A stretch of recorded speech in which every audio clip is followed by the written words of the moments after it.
योगयुक्तो विशुद्धात्मा विजितात्मा जितेन्द्रियः सर्वभूतात्मा भूतात्मा कुर्वन्नपि न लिप्यते। जो योग से युक्त है, अर्थात योग अर्थात कर्मयोग से युक्त है, और कर्मयोग से युक्त होकर के क्या हुआ, फल में विशुद्ध आत्मा, जिसका अंतःकरण शुद्ध हो गया है। और दूसरी बात यह है, जिसने अपने इंद्रियों को देह को जितना अपने बस में रखना, इंद्रियों को जितना इधर उधर नहीं देखना, वह विजितात्मा जितेंद्रिय, जिसने देह को जीत लिया, इंद्रिय को जीत लिया, और सारे भूतों का जो आत्मा है वही मेरा आत्मा है, ऐसा करके जिसने जाना, वह व्यक्ति करते हुए भी लिप्तायमान नहीं होता। ऐसा बताने जा रहे हैं। अब हम आनंदगिरी और भाष्य में चलते हैं।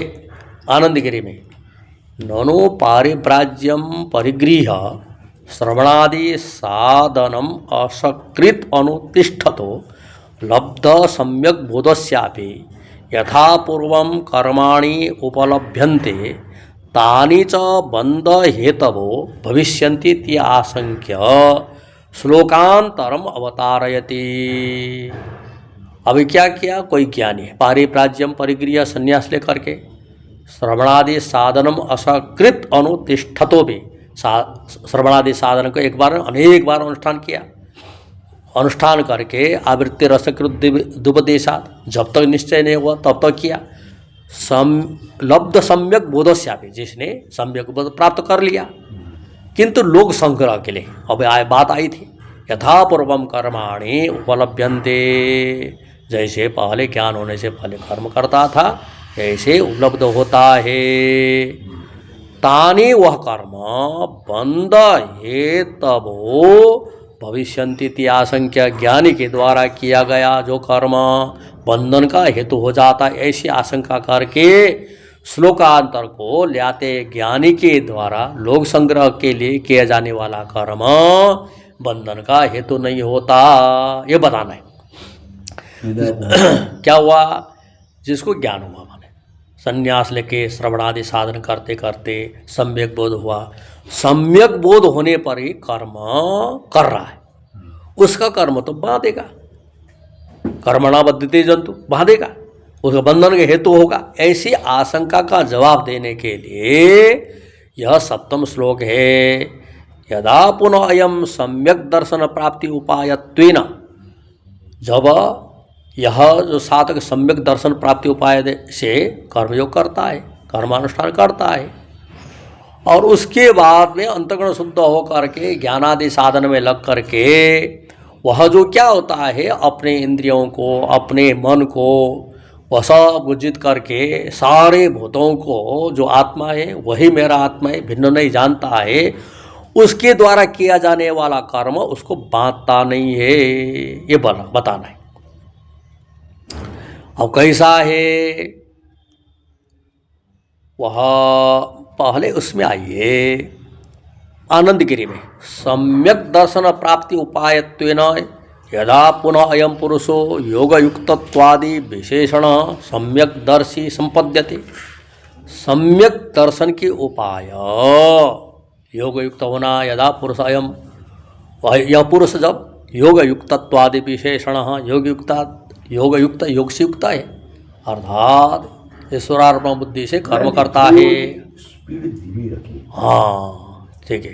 सम्यक दर्शन प्राप्ति उपाय क्या है, योग कैसा है, सम्यक दर्शन के प्राप्ति उपाय है। जब क्या है, सम्यक दर्शन प्राप्ति उपाय देखो, पुरुष क्या करता है, योग युक्त विशेषण से कर लेता है, योग करता है, करने पर उसको क्या हुआ, अंतःकरण शुद्ध होगा। अंतःकरण शुद्ध होने पर वह विविदिशा होगी, जानने की इच्छा होगी। जब तक अंतःकरण शुद्ध नहीं होगा संसार को जानने की इच्छा होगी। अंतःकरण शुद्ध होने के बाद संसार से तो उसकी वृत्ति हटेगी, परमात्मा को जानने की इच्छा होगी, आत्मा को जानने की इच्छा होगी, मैं कौन हूँ, मेरा क्या स्वरूप, ऐसे जानने की इच्छा होगी। इसलिए बोलते हैं कि सम्यक वो होने पर फिर गुरु के पास में जाकर श्रवण मनन निध्यासन करेगा। सम्यक दर्शी संपद्यते, सम्यक दर्शन प्राप्त कर लेता है। तदा तब प्रातिभाषिकीं प्रवृत्तिम अनुसृत्य, उसके शरीर से तो कर्म होगा महाराज, भिक्षाटन इत्यादि होगा, खाएगा पिएगा, शौच इत्यादि जाएगा। प्रातिभाषिक प्रतीतिम या लोक संग्रह कर्म ही करेगा। अनुसृत्य कुर्वन् अपि न लिप्यते इति योजना, श्लोक की ऐसी योजना करना, संबंध ऐसा कर लेना। भाष्य में योगेन युक्तो योगयुक्तः, योग से जो युक्त है, योग से मतलब आनंद लिखते नित्य नैमित्तिक कर्म अनुष्ठानेन इति यावत्, नित्य नैमित्तिक कर्म के अनुष्ठान के द्वारा जो युक्त है, लगा हुआ है, नित्य नैमित्तिक कर्म में लगा है। तो उसके बाद बोलते हैं कि वह जो इस प्रकार से वह नित्य नैमित्तिक कर्म के अनुष्ठान में लगा हुआ है। आदो नित्यानि अनुष्ठानवतो रजतमो मलाभ्याम अकलुषितम सत्वम सिद्ध्यति। नित्यादि अनुष्ठान करने से अंतकरण में रजगुण तमोगुण के द्वारा कलुषित हो रहा है। वह जो रजगुण तमोगुण के द्वारा कलुषित अंतकरण शुद्ध हो जाता है, सात्विक हो जाता है। सात्विक होने पर क्या हुआ, योग से युक्त व्यक्ति के विशुद्धात्मा अंतकरण शुद्ध हो जाता है। अर्थात अंतकरण शुद्ध होता है, अर्थात विशुद्ध सत्व। विशुद्धात्मा का अर्थ क्या क्या भगवान भाष्यकार ने, विशुद्ध सत्व जिसका अंतकरण रजगुण तमगुण से रहित सत्वगुण वाला हो गया। उसके बाद में क्या करता है, तो बोलते हैं कि विजितात्मा अपने देह इत्यादि को अपने बस में रखता है। ये बोल रहे आनंदगिरी में, बुद्धि शुद्धो कार्यकरण संघातस्यापि स्वाधीनत्वं भवति। अर्थात आसन यदि बैठ रहे तो आसन में बैठ पाएगा। कार्य यह कारण नहीं देखना, यदि जब तक बुद्धि शुद्ध नहीं, देखो बच्चे को आंख बंद करो, वो आंख बंद करके बैठ ही नहीं सकता है, बीच बीच में खोल के देखेगा। आंख बंद कर रखो, बोलेंगे नहीं, बीच में करके देखेगा। और जिसको क्या है, अंतकरण शुद्ध है, नहीं देखना तो नहीं देखना, बस उसका आंख खुलेगी नहीं। अर्थात जो निश्चय हुआ उसकी निश्चय में टिक पाएगा। यदि अंतकरण शुद्ध नहीं है, रजोगुण तमोगुण है, तो वो हो नहीं पाता है। इसलिए कहते हैं बुद्धि शुद्ध हो, अंतकरण शुद्ध होने पर कार्यकरण संघातस्यापि स्वाधीनत्वं, कार्य शरीर कर्ण इंद्रिय समूह भी अपने अधीन में होता है। इसलिए क्या, विजित देह हो, वह देह को अपने पास में आसन में लगा बैठा तो बैठा। अब जिसका अंतकरण शुद्ध नहीं है, दर्द होने लगा, ऐसे ऐसे होने लगेगा, नाना प्रकार का। जिसका अंतकरण शुद्ध हुआ, यदि उसका पैर टूटा अलग बात है, नहीं तो क्या है, मन चंचलता के कारण ये मन उसी में जाता है। यदि लक्ष्य में लगे तो जाएगा नहीं। इसलिए बोलते हैं कि वह जितेंद्रिय, जिसने इंद्रिय को जीत लिया, देह को भी जीत लिया, इंद्रिय को भी जीत लिया, शुद्ध अंतकरण वाला व्यक्ति क्या करता है, कर्म करने से अंतकरण शुद्ध हुआ, सात्विक हुआ। सात्विक अंतकरण होने से देह और इंद्रिय को जीत लेता, अपने बस में रख लेता है। और उसके बाद में बताते हैं उसका क्या होगा, तस्य यथोक्त विशेषणवतो जायते सम्यक दर्शित्वम। ऐसा जिसने कर्मयोग करके अपने देह को इंद्रिय को बस में किया, उसको क्या सम्यक दर्शित, अर्थात सारे भूतों में रहने वाला आत्मा ये मेरे आत्मा है, मेरे से पृथक नहीं है। सर्वभूतात्मा भूतात्मा, सारे भूतों को जो आत्मा है वह मेरे आत्मा है, पृथक नहीं, अपने से भिन्न नहीं देखेगा, अपना रूप ही देखेगा। उसका अर्थ करते भगवान भाष्यकार, सर्वेषां ब्रह्मादीनां स्तंभ पर्यंतानां भूतानां आत्मभूता आत्मा प्रत्यक चेतनो यस्य स सर्वभूतात्मा भूतात्मा। सारे ब्रह्मा आदि से लेकर के बड़े से बड़े वह सृष्टिकर्ता ब्रह्मा से लेकर के छोटे छोटे से स्तंभ पौधा इत्यादि अमीबा इत्यादि पर्यंत भूतानाम आत्मभूत आत्मभूतों के आत्मस्वरूप आत्मा प्रत्येक चेतन से अर्थात मेरे ही आत्मा है सर्वत्र, मैं ही सर्वत्र हूँ, ऐसा अनुभव हुआ। देह से अपने को अलग करके जानने पर क्या होता है, अपनी परिचिति वह परिच्छिन्नता हराता हटता है, परिच्छिन्नता नहीं रहेगा। जब तक शरीर में आत्मबुद्धि परिच्छिन्न है, शरीर से अपने को अलग करने पर अपनी परिचितता हट जाता है, उसी को ब्रह्म कहते हैं, अर्थात विभु व्यापकता की अनुभूति होती है। इसलिए बोलते हैं कि स सर्वभूतात्मा उसी को सारे भूतों की आत्मा है, मेरे आत्मा है, मैं हूँ, वही सम्यक दर्शी है। सम्यक दर्शिन तर ही कर्मानुष्ठानम कुतस्त्यम, फिर सम्यक दर्शी का कर्मानुष्ठान कहाँ से हुआ, क्यों होगा? तद अनुष्ठाने व कुतो बंध विश्लेष सिद्धि। यदि सम्यक दर्शी भी लोक संग्रह के लिए कर्मानुष्ठान करता है, उसके अनुष्ठान होने पर किस कारण से बंध से वह विश्लेष बंध से रहित कैसे होगा?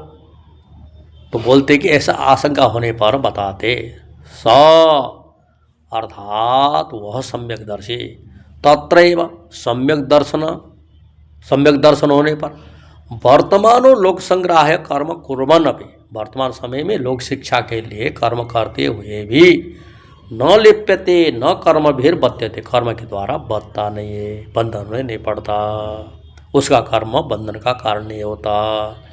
दूसरे का कर्म क्या है, कर्तृत्वमान फलाभिशक्ति होने के कारण बंधन का कारण होता है। निराश्रित चित्तात्मा त्यक्त सर्वपरिग्रह शारीरम केवलम कर्म कुर्वन् नाप्नोति किल विषमवायथ,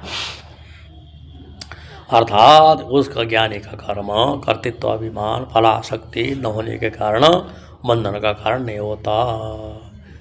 आनंद गिरी और भाष्य में हुआ नैव किंचित करोमीति युक्तो मन्येत तत्त्ववित्, पश्यन् शृण्वन् स्पृशन् जिघ्रान् नश्नन् गच्छन् स्वपन् श्वसन् प्रलपन् विसृजन् गृह्णन् उन्मिषन् निमिषन्नपि इन्द्रियाणीन्द्रियार्थेषु वर्तन्त इति धारयन्। तत्त्वविद तत्वज्ञानी ऐसा मानता है कि न एव किंचित करोमि युक्त, अर्थात जो तत्वज्ञान से युक्त है, तत्वज्ञान जिसको हुआ है वह व्यक्ति मैं करता हूँ, आत्मा करता है लगता नहीं।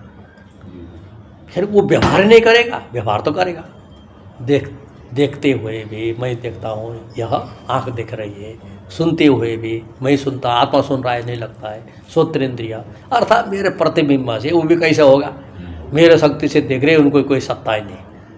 स्पर्श करते हुए, सूंघते हुए, खाते हुए, जाते हुए, सोते हुए, श्वास लेते हुए, बात करते हुए और विसर्ग मलमूत्र का त्याग करते हुए, दान दक्षिणा लेते हुए, आँख को वह खोलते बंद करते हुए, अर्थात इंद्रियों को कर्म करते हुए भी इंद्रियां अपने अपने कार्य में प्रवृत्त हो रही है, मैं उसका दृष्टा हूँ, पृथक हूँ, ऐसा मान लेता है। अब यहाँ हम आनंद गिरी में जा रहे हैं, इन्होंने अलग अलग किया, कोई बात नहीं, एक प्राय के साथ कर देते हैं। कर्माणि अंगीकृत्य तैहि अस्य विदुषो बंधो नास्ति इति उक्तम, कर्म स्वीकार करके भी ज्ञानी कर्म के द्वारा बधता नहीं है, ऐसा कहा। इदानीम वस्तुतः तस्य कर्माणि एव न सन्ति, वास्तव में ज्ञानी का आत्मा का कर्म नहीं है, इस बात को बतलाते हैं भाष्य में। न च असौ परमार्थतः करोति इति, अतः वास्तव में यह ज्ञानी करता ही नहीं, उसका ऐसा निश्चय है। लोक दृष्टिया विदुषोपि कर्माणि सन्ति इति आशंका, लोक दृष्टि से विद्वान का भी कर्म है ऐसे आशंका करके स्वदृष्टिया तद अभावम अभिप्रेत्य, अपने दृष्टि से वह आत्मा में कर्म नहीं ही देखता है, कौन कौन कर्म? और जो भी शरीर से इंद्रियों से होने वाले कर्म है। भाष्य में नैव किंचित करोमेदि युक्त समाहित, युक्त का अर्थ समाहित सन, जो बिल्कुल अपने आत्मा को समाहित किया है, वह जो क्या है, मैं करता हूँ नहीं मानता है।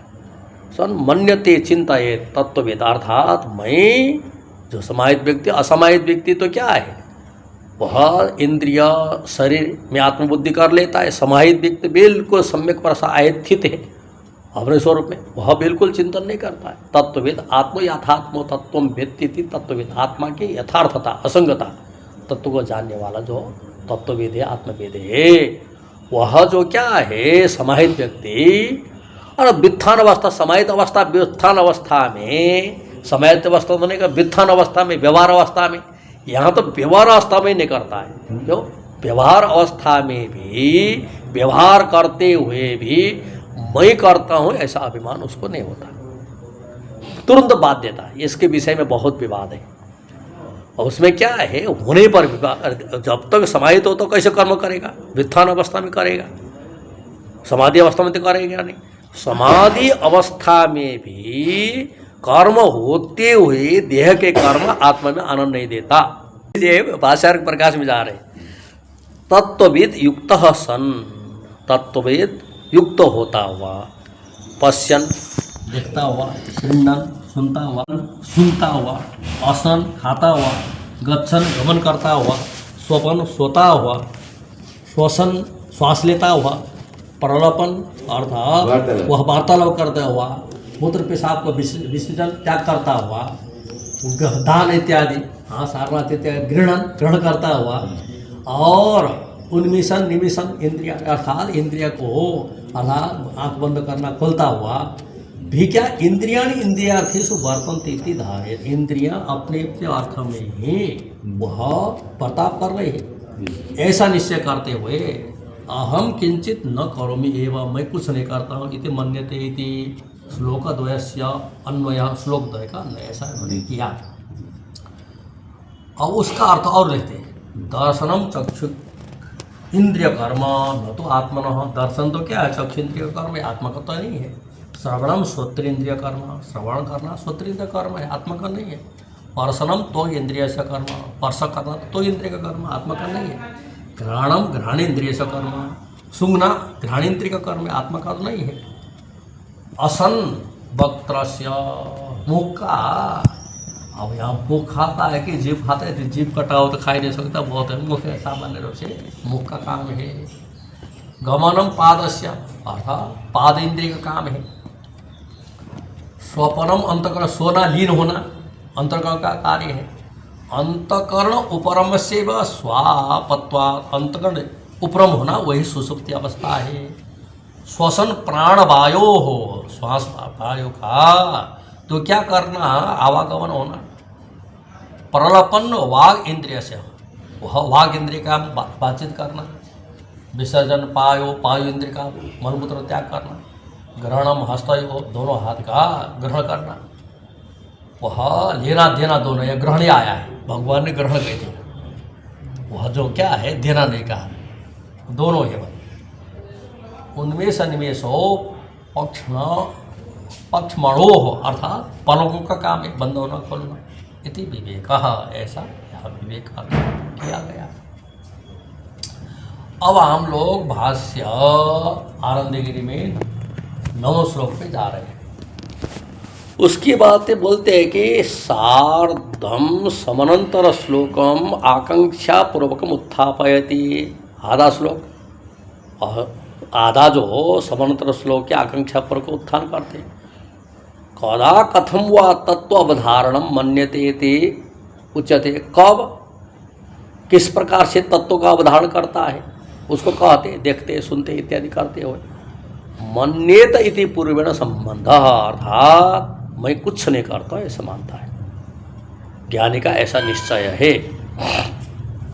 वह आनंदगिरी में चक्षुरादि ज्ञानेन्द्रिय भागादि कर्मेन्द्रिय प्राणादि वायुभेदे अंतगण चतुष्टयेन च तत्तचेष्टा निवर्तनावस्थायां तत्तद अर्थेषु सर्वा प्रवृत्ति इंद्रियाणाम एव इति अनुसंधानो चक्षु ज्ञानेन्द्रिय का ज्ञान करने में, वह कर्मेंद्रिय वागादि कर्म करने में, और प्राणादि का प्राण अपान व्यान उदान इत्यादि कर्म करते हुए, अंध मन बुद्धि चित्त अहंकार का अपना अपना कर्म करते हुए तत्त चेष्टा निवर्तमान अवस्था है। वह चेष्टा अपने में इंद्रियां अपने में वह चेष्टा कर रहे कर्म कर रही। तत्त अर्थेषु सर्वा प्रवृत्ति है। तत् आप अपने चक्षु इंद्रिय का रूप दर्शन में प्रवृत्ति, श्रोत्र इंद्रिय का शब्द ग्रहण में प्रवृत्ति, इंद्रियाणाम इति अनुसार ये इंद्रियों में हो रहा है, मैं तो उसका दृष्टा हूँ, ऐसा अनुसंधान करने से नैव किंचित करोमीति विद्वान प्रतिपद्येत इत्यर्थ, अर्थात ऐसा प्राप्त हो, अर्थात मैं कुछ नहीं करता हूँ। उसको स्वभाव पहले प्रयत्न करना पड़ता है, प्रयत्न करते करते स्वतः हो जाता है।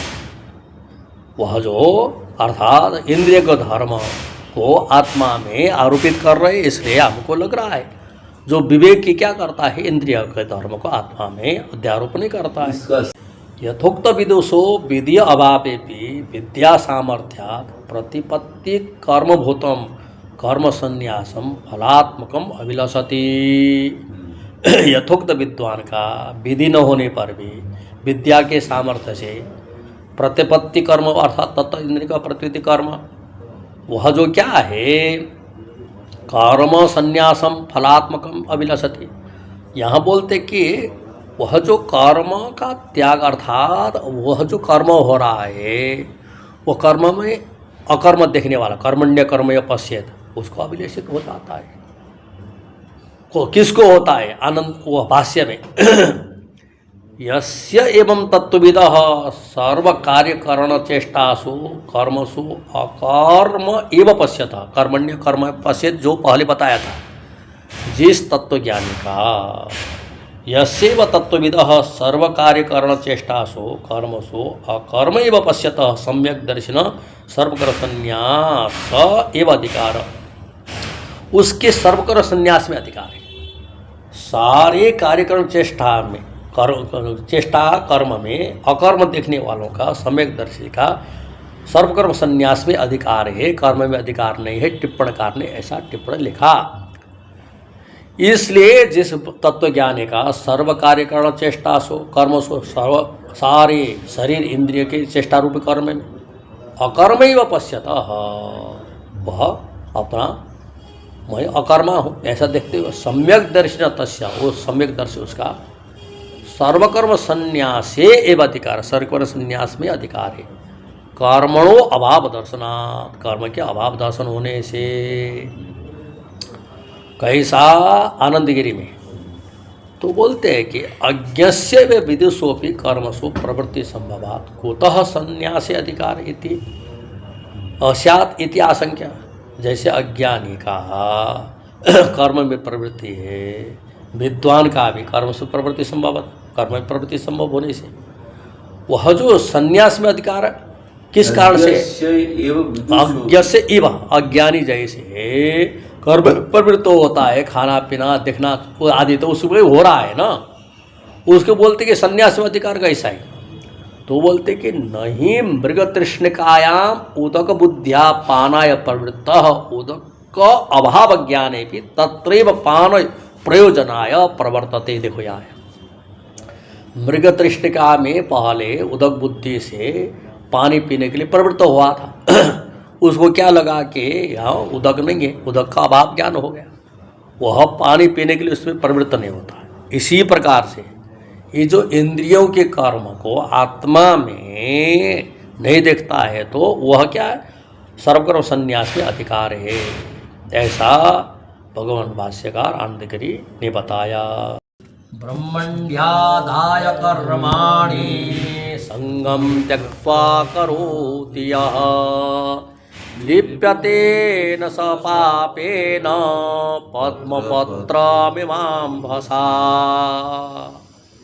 जैसे कमल का पत्ता पानी में रहता है किंतु लिप्तायमान नहीं होता, इसी प्रकार से वह जो ज्ञानी तो क्या करता है निक्षिप्य अर्थात ब्रह्म में निश्चय करते कर्म करता है भी मैं नहीं करता हूँ ऐसा मानता है, अभिमान न होने के कारण वह लिप्तायमान नहीं होता, अर्थात कर्म में लिप्तायमान नहीं होता। वह जो अर्थात कर्म से होने वाला गुण दोष से लिप्तायमान नहीं होता, ज्ञानी का ऐसा है। इसका अर्थ भगवान भाष्यकार आनंदगिरी करेंगे। तर्हि विद्वान एवं अविद्वान अपि कर्मणि न प्रवर्तते। जैसे विद्वान कर्म में प्रवृत्त नहीं होता, अविद्वान भी तो प्रवृत्त नहीं होता। पाप उपहति संभवात इत्याशंका, पाप का उपहत संभव होने से ऐसा आशंका करके यदि कर्म में प्रवृत्त नहीं होता है। अब देख लीजिए, हाँ, विद्वान एवं अविद्वान भी, जैसे विद्वान कर्म में प्रवृत्त नहीं होता है, अविद्वान भी कर्म में प्रवृत्त नहीं होता है। पाप उपहति संभवात इत्याशंका, यदि कर्म में प्रवृत्त होगा तो पाप होगा, ऐसे आशंका करके। अर्थात यहाँ क्या कहेंगे कि वह जो प्रवृत्ति वह वास्तव में शरीर के द्वारा प्रवृत्ति होने पर भी उसका क्या है, बिल्कुल अपने में आनंद नहीं देता है। अर्थात जो क्या करता है कि बिल्कुल मैं तो दृष्टा ही हूँ इस भाव में रहता है, वह जो सारे कर्मों का फल इत्यादि उसमें त्याग कर देता है, इसलिए लिप्तायमान नहीं होता, ऐसा बताने चाह रहे हैं।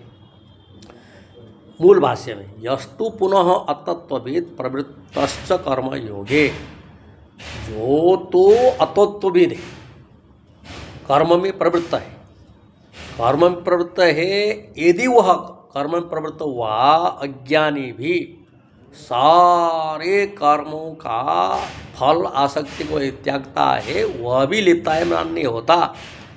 क्यों? परमात्मा के लिए कर रहा है, परमात्मा ने बनाया हुआ नियम से कर रहा है, परमात्मा में समर्पित कर रहा है, तो लिप्तायमान नहीं होता। इसका अर्थ करते हैं कैसा?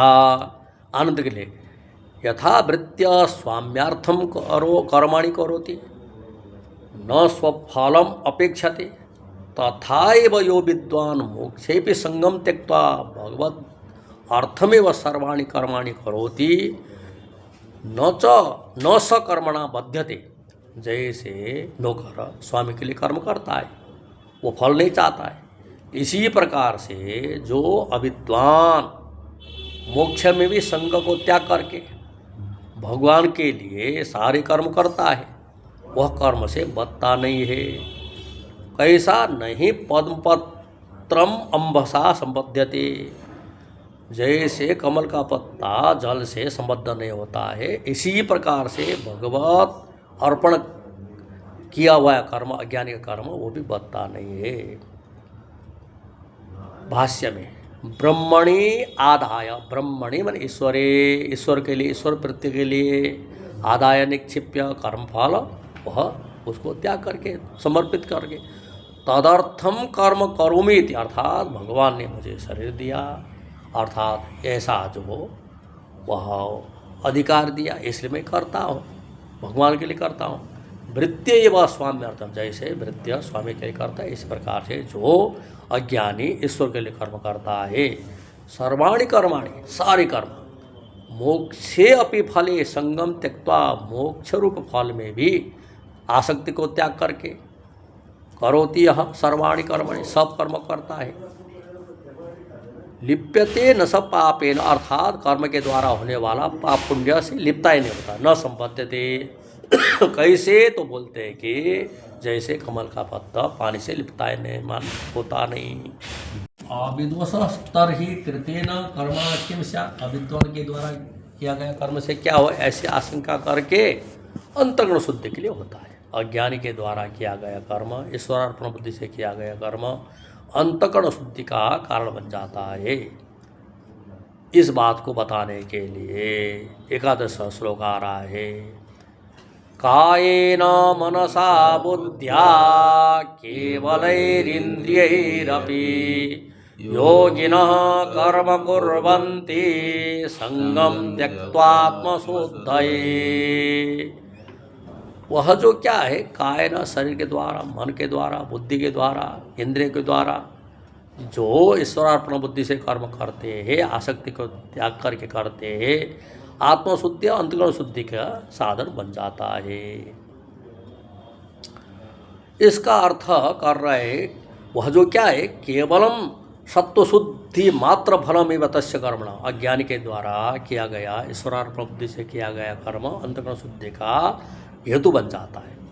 इसलिए क्या है, वह यस्मात्, जिस कारण से ऐसा, इसे अज्ञस्य ईश्वरार्पण बुद्धिया अनुष्ठितम कर्म बुद्धिशुद्धि फलम इति अत्र एव हेतुमः, अज्ञानी के द्वारा किया गया जो कर्म ईश्वरार्पण बुद्धि से किया गया कर्म बुद्धि शुद्धि ही उसका फल है। यस्मात् इस प्रकार का है, इसलिए कायेन देहेन मनसा बुद्ध्या च, अर्थात देह के द्वारा, मन के द्वारा, बुद्धि के द्वारा, केवल ही ममत्व वर्जित ही, अर्थात ममत्व रहित होकर के जो किया जाता है, आसक्ति रहित होकर के जो किया जाता है वह कर्म। महाराज जी वो तो ठीक है, आसक्ति रहित कर्म तो कर लेंगे, लेकिन बढ़िया भोजन के साथ स्वाद हम लेते हैं या लेता है? नहीं, ज्ञानी को तो लगता है स्वाद में तो क्या है, रसनेन्द्रिय क्या है, वह जब इंद्रिय का धर्म नहीं है तो कैसे हो। लेकिन केवल शब्दस्य प्रत्येकम संबंधने प्रयोजनवा, अर्थात यहाँ जो केवल ही इंद्रिय, केवल ही कायन, केवल मनसा, केवल ही बुद्धिया इत्यादि सबके साथ संबंध करना, ऐसा कह रहे हैं। कायेन देहेन मनसा बुद्धिया च केवल ही ममत्व वर्जित ही, अर्थात कर्म में जो ममता है, खाने में जो ममता है, स्वाद ऐसा होना चाहिए, उसके बाद में क्या क्षुधा निवृत्ति दृष्टि हुआ तो कुछ नहीं होता है जो ऐसा में। और उसके बाद में क्या आपको पता ही नहीं चलेगा। यदि स्वस्थ है सब उसके हो रहे तो करना चाहिए। यदि शरीर के द्वारा दूसरा का उपकृत होता है तो शरीर का प्रयोजन हो रहा है, ऐसा भी आता है जो आप कर रहे हैं। जो फल तो क्या है, अपने कुछ नहीं लेता है, इसी प्रकार ज्ञानी अपने कुछ तो लेता नहीं, कि कोई प्रयोजन तो रखता नहीं तो क्या कथा करना, इधर उधर करना, नाना प्रकार के प्रयोजन होता है ना, उसको कोई मतलब नहीं। कोई आता है तो भाई ऐसा है बता देता है, निष्प्रयोजन कर देता है। और तो सब स्वार्थी होते हैं, अज्ञानी तो स्वार्थी होते हैं, प्रयोजन होगा तो करेंगे, नहीं तो नहीं करेंगे, आदि आदि, वो भी ठीक है। आचार्यों ने ऐसा भी अर्थ किया है ईश्वराय एव कर्म करोति न मम फलाय, मैं ईश्वर के लिए कर्म करता हूँ, अपने फल के लिए नहीं। इति ममत बुद्धि शून्य है, ममता बुद्धि सहित होकर के, शून्य होकर के, ममता बुद्धि रहित होकर के इंद्रियों से जो कर्म करता है। केवल शब्द कायादि भी अपि प्रत्येकम संबध्यते, सर्व व्यापारेषु ममता वर्जनाय, सर्वत्र शरीर से होने वाला, मन से होने वाला, बुद्धि से होने वाला, इंद्रिय से होने वाले में ममता रहित होकर के जो करता है, इसलिए उसका ज्ञानी को ऐसा करना चाहिए। देखिए वह जो केवल शब्द से प्रत्येकम संबध्यते प्रयोजन माह, अर्थात ममता रहित होकर करता है। योगिनः कर्मिणः कर्म कुर्वन्ति, योगी मानी कर्मी लोग कर्म करते, संगम त्यक्त्वा, फल विषय आसक्तों को त्याग करके फिर क्यों करते, आत्मशुद्ध है, सत्व शुद्ध है, अंतकरण शुद्धि के लिए करते। इसलिए उनका मुख्य क्या है, अंतकरण शुद्ध होगा तो बस अंतकरण की प्रवृत्ति बिल्कुल आत्मा की ओर हो जाएगी। कर्मण चित्त शुद्धि फलत्वे तादर्थे कर्मानुष्ठानम एव कर्तव्यमिति अस्मात् इति अस्य अपेक्षितम बदल फलितमाह। कर्म चित्त शुद्धि फलक है, फल देने वाला है, उसके लिए कर्मानुष्ठान करना चाहिए।